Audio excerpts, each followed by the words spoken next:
Hey everyone, it is Tuesday, June 17th. You are listening to the Mo News Podcast. I am Jill Wagner. This is the place where we bring you just the facts. We read all the news and read between the lines so you don't have to. And today I am joined by our Mo News senior producer, Sari Safar-Sukenik, who is filling in for Moshe. Hi, Sari.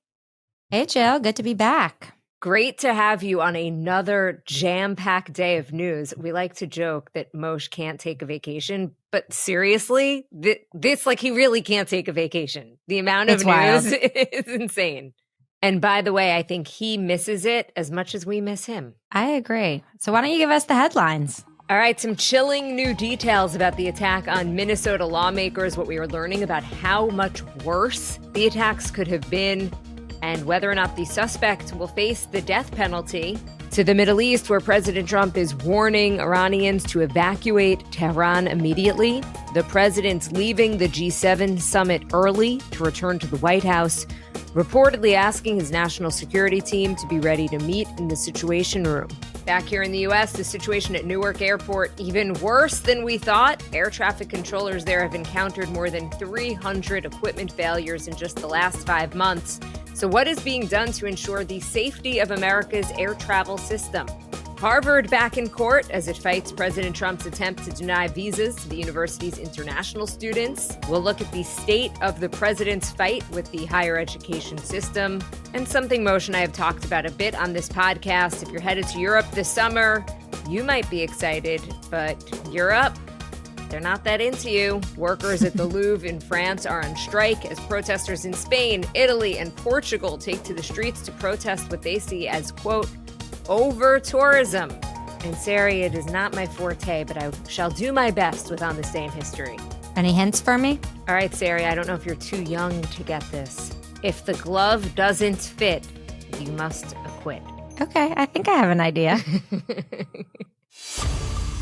All right, the man accused of assassinating a Minnesota state lawmaker and shooting another will face federal murder charges, which could allow for the death penalty. Minnesota is also expected to charge that suspect, 57-year-old Vance Bolter, with first-degree murder, which could carry a mandatory sentence of life without the possibility of parole. He is already charged with second-degree murder. Bolter made a brief appearance in federal court on Monday. He did not enter a plea. The judge appointed him an attorney from the Federal Public Defender's Office after he said he couldn't afford his own lawyer.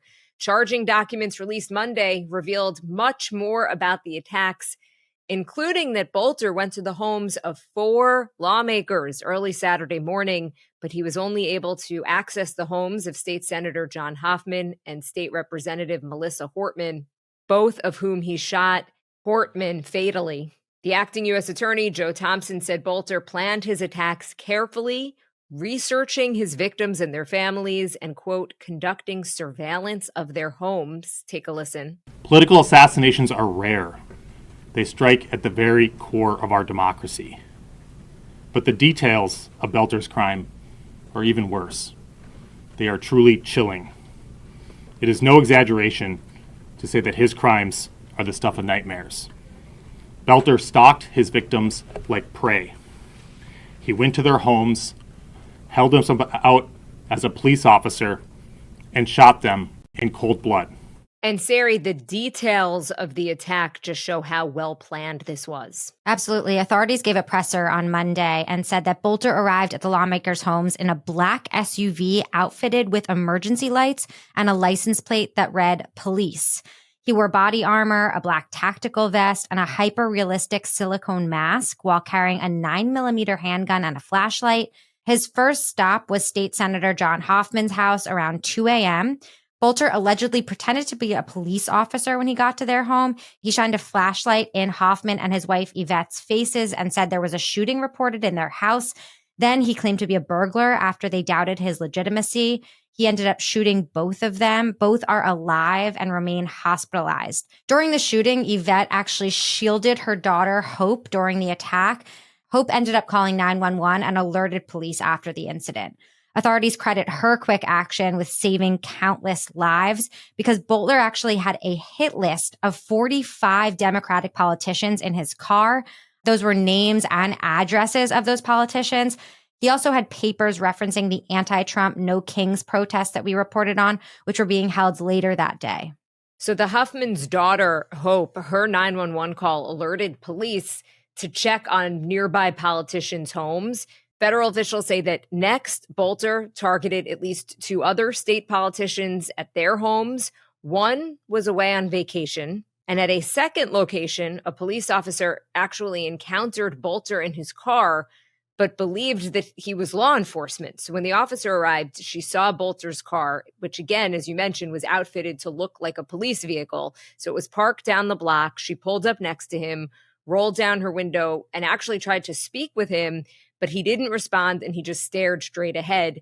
So the officer left, and then Bolter also left the scene, eventually going to the next lawmaker's house.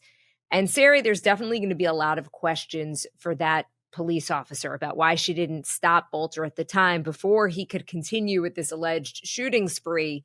I was listening to an interview with John Miller on CNN. He is their chief law enforcement analyst. So he said it is possible that the officer thought that Bolter was perhaps from a different police department, and that's maybe why she didn't recognize his exact vehicle, or maybe she thought he was a security guard that had fallen asleep. Again, these are all just guesses at this point, and we won't really have any definitive answers until there is some type of internal investigation, but definitely something that will be looked into. Yeah, I think that raises some questions, especially since Bolter didn't respond and she sort of just moved on after that. And we know that after that, based on what the authorities said today, that Bolter went to his final stop following that interaction with the police officer, which was at State Representative Melissa Hortman's house, where Bolter is accused of fatally shooting her and her husband, Mark. Police actually confronted him at the Hortman's home, but he was able to flee the scene and was on the run for about 2 days, which resulted in the state's largest manhunt ever. In the end, officers were able to zero in on Bolter with help from a resident who spotted him on a trail camera in a wooded area near his home outside Green Isle, Minnesota. Officers were able to track him using drones and police dogs. Officials say Bolter was armed at the time, but was taken into custody without incident. Now, to what we know about him, friends describe Bolter as religious, a Trump voter, and someone who passionately opposed abortion. His friend and roommate David Carlson said he's not a Democrat. He would be offended if people called him a Democrat, despite him actually having some connections to the party, which we'll get to in a moment.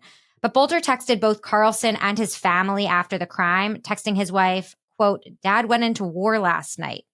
During a search of his wife's car after the fact, FBI agents say they found 2 handguns, $10,000 in cash, and passports for the suspect's wife and children. Bolter was recently working for a funeral home to make ends meet while aspiring to start a security company. He previously worked in the food industry and traveled to Africa for an agricultural project. Previously, he had served on the same state economic board as State Senator Hoffman. He was appointed to that 41-member Workforce Development Board in 2016 by then Governor Mark Dayton and reappointed by Governor Tim Walz. And both of those governors are Democrats. About his motivation, the acting U.S. Attorney Joe Thompson saying, quote, his primary motive was to go out and murder people. They were all elected officials. They were all Democrats. Beyond that, it is just too speculative for anyone that has reviewed these materials to know and to say what was motivating him in terms of ideology or specific issues. But, Sari, important to note that the shootings come amid an uptick of political violence. Of course, there was the attempted assassination of Trump in Pennsylvania this past July. In 2022, Representative Nancy Pelosi's husband was attacked in her house. There was the recent arson attack at Pennsylvania Governor Josh Shapiro's home back in April. And a survey from 2023 from the Public Religion Research Institute and Brookings Institute found that nearly a quarter of Americans agree that, quote, patriots may have to resort to violence in order to save our country. That is up from 15% in 2021. And Sari, one of the concerns that I've been hearing from many analysts and politicians is that even as Americans grow increasingly frustrated with lawmakers and the government in general, this type of political violence really could turn someone off or dissuade good people from running for office. Definitely. I mean, one other thing that we should mention is that authorities found a handwritten confession in the suspect's vehicle, as well as notebooks containing a target list of more than 45 elected officials. So his intent was that the violence did not stop where it did. All right, now to the war in the Middle East. President Trump cutting his trip to Canada for the G7 summit short, returning to the White House Monday night because of the situation in the Middle East. That announcement came just a couple of hours after the president wrote on Truth Social that, quote, everyone should immediately evacuate Tehran. He also wrote, Iran should have signed the deal I told them to sign. What a shame and waste of human life. Simply stated, Iran cannot have a nuclear weapon. I said it over and over again. According to Fox News, Trump has requested that the National Security Council be prepared in the Situation Room for his return. But I do want to note that as of this recording, Monday evening, government officials are saying the U.S. has not joined Israel in attacking Iran. A White House spokesperson writing on X, American forces are maintaining their defensive posture, and that has not changed. We will defend American interests. So unclear exactly what's happening here. And as always, with this story and others, I will throw in the caveat that we are recording this on Monday evening. So it is possible that by the time you listen to this on Tuesday, things may have changed. Meanwhile, Israel had already warned people in Tehran to leave the area after accusing Iran of attacking Israeli civilians. Tehran is home to 10 million people. Many were already seen fleeing by car with heavy traffic on the roads outside of the capital. We should mention that at least until now, the U.S. has insisted that it is not involved in this war. More on that in a bit. Israel on Monday indicated that it will be targeting beyond just military or nuclear sites. On Monday, Israel struck the headquarters of state television after ordering residents to leave that Tehran neighborhood that surrounds the state broadcaster. Video captured at the anchor desk during a live broadcast on the Islamic Republic of Iran Broadcasting showed a female anchor delivering the news live when a massive sound of an explosion was heard on live television. Take a listen. آنچه که ملاحظه کردید صدایی که شنیدید فضای غبارآلوده استادیوم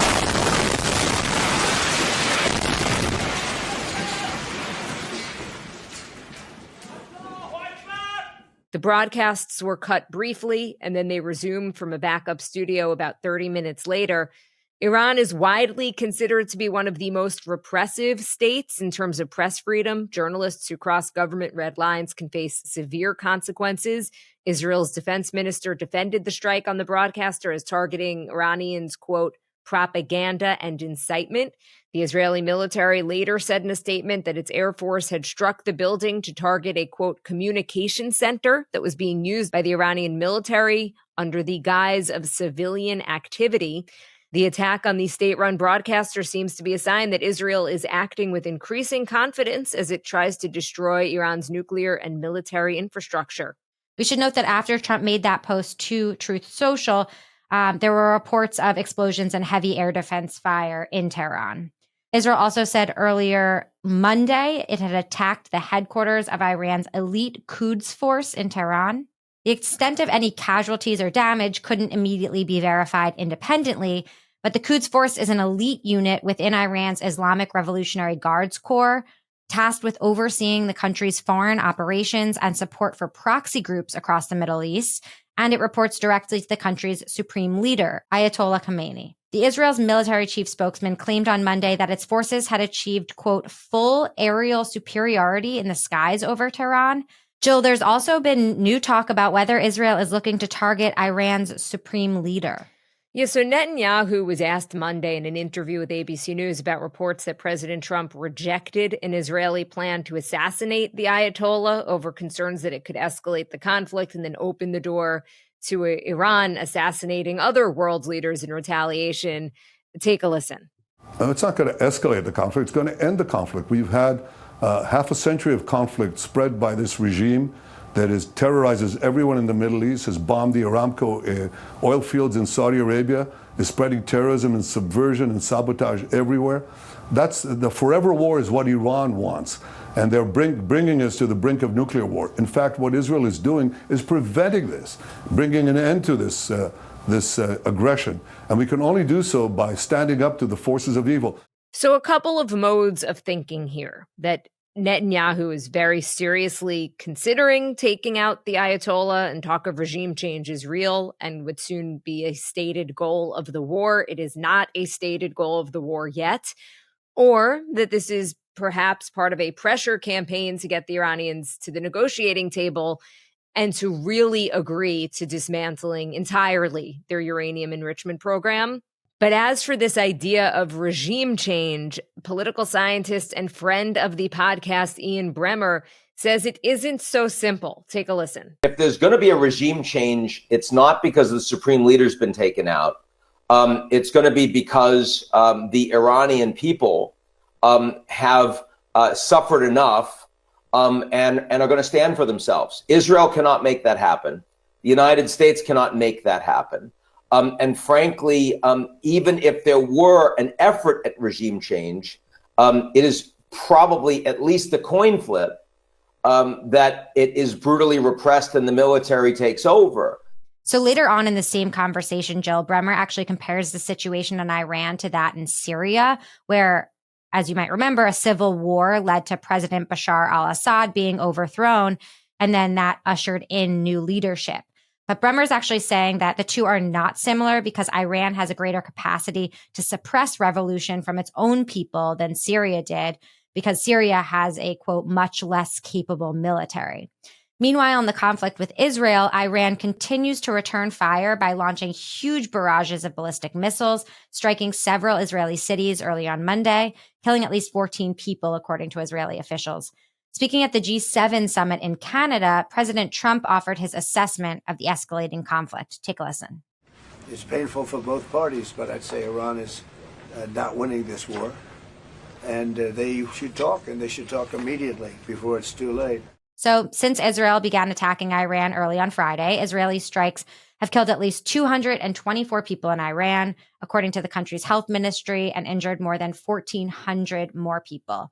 Those numbers are updated as of Monday evening. And in Israel, the government said at least 24 people have been killed, all identified as civilians, and roughly 600 have been injured. The attacks have been the longest and most intense in the decades-long tension between Israel and Iran, raising fears of a wider war that could draw in the United States. As of right now, Israel appears intent on fighting until Iran gives up its entire nuclear enrichment program, which they say could be used to create a nuclear bomb very soon. But Iran has given no hint of doing so voluntarily. There was a report from the Wall Street Journal that Iran had been sending messages through Arab intermediaries that it would go back to the negotiating table for a nuclear deal with the U.S. if the U.S. agreed not to join the fight with Israel. But the message didn't include any indications that Iran would be willing to make new concessions. So according to Israel, it's likely just a plea to prevent further escalation and kind of an empty offer, given that Israel won't agree to stop its attacks until Iran gets rid of its entire nuclear program. Okay, time for the speed read from the New York Times. A review of government documents found that between January 1st and June 1st of this year, air traffic controllers at the facility that handles traffic at Newark Airport encountered more than 300 unscheduled equipment outages or malfunctions. Those outages included things like phantom aircraft showing up on radar, radio feeds being marred by static, weather alerts not working, and backup communication lines failing. In fact, the outages have become so commonplace that some controllers at the facility describe the state of play as, quote, plug and pray, meaning that they plug in their headset at the beginning of a shift and then pray that everything goes right. Not exactly comforting, Sari. Not at all. The discovery comes after the events in late April and early May at Newark, where controllers lost contact with planes, including a 30-second loss of radio and a 90-second loss of radar, followed by at least 3 more outages over a 3-week period. Several controllers who were shaken by their experience of losing contact with planes had to take leave, leading to a cascade of flight delays and cancellations that plagued Newark for weeks. Transportation Secretary Sean Duffy has urged repairs to the national air traffic system, and a budget recently passed by the House of Representatives includes $12.5 billion toward that end, but it has still not been approved by the Senate. The FAA has now upgraded software and installed a new Verizon fiber optic line at the Newark facility to prevent future technical disruptions, and it is expected to be operational by July. Sari, no word about those floppy disks that they still allegedly used. Yeah, still waiting for word on that. But the FAA is making some limited progress towards addressing the air traffic controller shortage. Nationwide, the FAA is about 3,500 air traffic controllers below targeted staffing levels. The area overseeing Newark specifically has a targeted staffing level of 38 certified controllers, but currently has just 22 in place. Another 16 controllers are training and will get certified for Newark airspace on a rolling basis. But being an air traffic controller is a demanding job that not a lot of people want to sign up for. You have to train for several years. The salary is good, but it doesn't keep up with actual costs of living, especially in expensive parts of the country like New York and New Jersey. And there's a lot of mandatory overtime controllers work, which accelerates burnout. From Fox News, President Trump used his opening remarks Monday at the G7 summit in Alberta, Canada, to lament that Russia is no longer represented in the group and suggest that if they were included, the war in Ukraine would not have happened. The G7 used to be the G8. Barack Obama and a person named Trudeau didn't want to have Russia in. And I would say that that was a mistake because I think you wouldn't have a war right now if you had Russia in. The group of 7 nations includes Britain, Canada, France, Germany, Italy, Japan, and the United States. It used to be the group of 8, including Russia, but world's leaders, including President Obama, voted for Russia's exclusion in 2014. It is a group made up of leading industrialized nations. So Russia's exclusion was a direct response to Russia's annexation of Crimea that year. Canadian Prime Minister Stephen Harper held power in Canada at the time of Russia's removal. Not Justin Trudeau, as Trump indicated in that soundbite. Russia had been part of the group since 1998. Trump had previously suggested that Russia be reintegrated into the global economy, and over the weekend seemed to endorse an idea that Putin could help mediate the Israel-Iran conflict, even as the brutal war in Ukraine marches on for a third year. Jill, the G7 is meeting this week in a remote town west of Calgary for the group's 50th anniversary, and tensions have been high between the allies coming into this meeting as Trump has sought to shrink America's military role abroad, slapped tariffs on goods from both Canada and the European Union, and threatened to annex Canada as the 51st state. The gathering also comes amid fears of a broader regional war in the Middle East, as we've discussed. From the Boston Globe, a federal judge on Monday extended an emergency order for at least a week that temporarily bars the Trump administration from denying visas to international students entering the country to study at Harvard. During a hearing Monday in federal court, U.S. District Judge Allison Burroughs said that her temporary restraining order against the government, which was due to expire Thursday, will remain in effect until June 23rd. She expects to issue a written opinion by then in the case. In a lawsuit filed in May and amended on June 4th, Harvard accused the Trump administration of, quote, a blatant violation of its First Amendment and due process rights as part of an ongoing retaliatory campaign against Harvard and other elite schools by Trump. Trump invoked national security powers to suspend new international student admissions to Harvard for 6 months and directed Secretary of State Marco Rubio to consider whether to revoke visas of international students already enrolled at Harvard. In a court filing, the university said that Harvard students have been denied visas, detained at Boston's Logan Airport, and even sent home, as there's been a lot of confusion over Trump's order. So Harvard has said that it believes this order is retaliatory because Harvard refused to accept a list of demands by the Trump administration earlier this year. You might remember, Jill, in April, the administration demanded that Harvard impose a series of changes in its curriculum, its faculty, its student body. Those demands also included a ban on admitting students deemed hostile to American values. It also included an audit of the political ideology of students and faculty for, quote, viewpoint diversity, and regular status updates to the administration. Trump's actions at Harvard and other elite schools are part of a larger effort to remake the higher education system, which he perceived to be a bastion of leftist bias and anti-Semitism, among other things.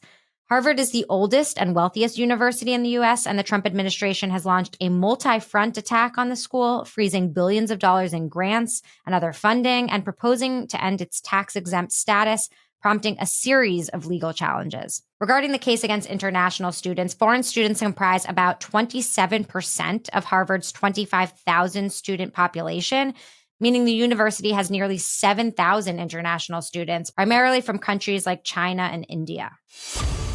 Okay, from the Washington Post, if you're dreaming of a trip to Europe this summer, or maybe even have one booked, You might not get the warmest reception. Hundreds of locals in major tourist hotspots like Spain, Italy, and Portugal gathered Sunday to protest over-tourism. And on Monday, the Louvre's staff in Paris went on strike because of unmanageable crowds and chronic understaffing. Footage from the protests showed locals spraying water from water guns at people standing outside hostels and squares that are popular with tourists, as well as people sitting at cafes. Sari, I would not be happy. That's all I could say if I was a tourist there. I mean, it is very hot in Europe in the summer, so maybe the water guns felt good.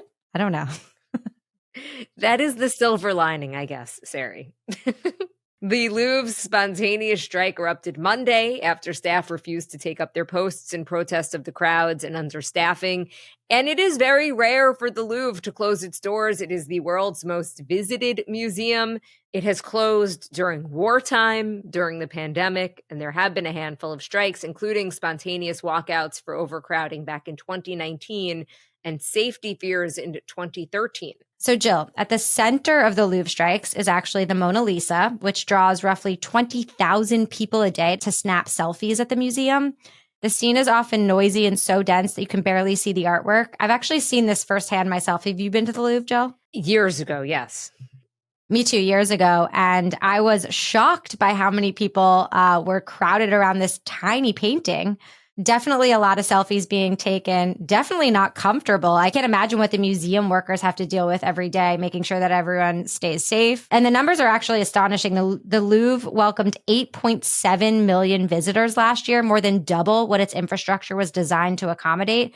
Staff say the experience has become a daily test of endurance with too few rest areas, limited bathrooms, and summer heat magnified by the pyramid's greenhouse effect. French President Emmanuel Macron has unveiled a decade-long renovation plan for the museum that will give the Mona Lisa her own dedicated room accessible through a timed ticket entry. The protests and the closure of the Louvre reflect a growing unease among some residents of European cities about the impact of tourism more broadly. Protesters complain that tourism drives up the cost of housing and diminishes availability for local residents. They also note that visitors put added strain on infrastructure and the environment. All right, time for On This Day in History. On this day, June 17th, 1972, the Watergate, an office, apartment, hotel complex in Washington, D.C. that was the headquarters of the Democratic National Committee, was broken into by 5 men who were later arrested. It prompted the Watergate scandal that upended the administration of U.S. President Richard Nixon. And my clue on this day in 1994, American football hero O.J. Simpson was charged with the murders of his ex-wife Nicole Simpson and her friend Ronald Goldman. Although after a sensational trial, he was acquitted the following year. If the glove does not fit, you must acquit. That was Johnny Cochran's expression, and it clearly stuck with the jury. It was a good clue, Jill, because I suspected it was something about OJ. It was probably too easy. The problem is that the clues almost are too easy, but I don't really have time to come up with something that's like clever that you really have to figure it out. So yeah, if you lived through the OJ trial, you definitely knew that one. Anyway, thank you guys for listening to the Mo News Podcast. If you like what you hear, please share this with your friends. It will help us grow. Follow us and subscribe so you don't miss an episode. Review us kindly in the App Store. Sari, as always, thanks so much for filling in for Moshe. We really appreciate it. Yeah, thanks for having me. All right, bye, everyone. Thanks for listening to the Mo News Podcast. Have a fantastic day. I hope you enjoyed.